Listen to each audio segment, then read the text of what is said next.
అదిరించి చెదరగొట్టినని బాబా చెప్పెను. అలాంటి ఆఖరి స్థితిలో కూడా బాబా తన భక్తుల గురించి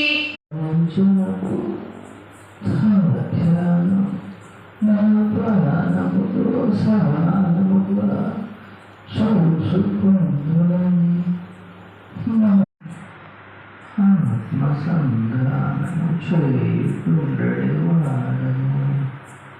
ఈ కృపణ జీవితముతో సమానము.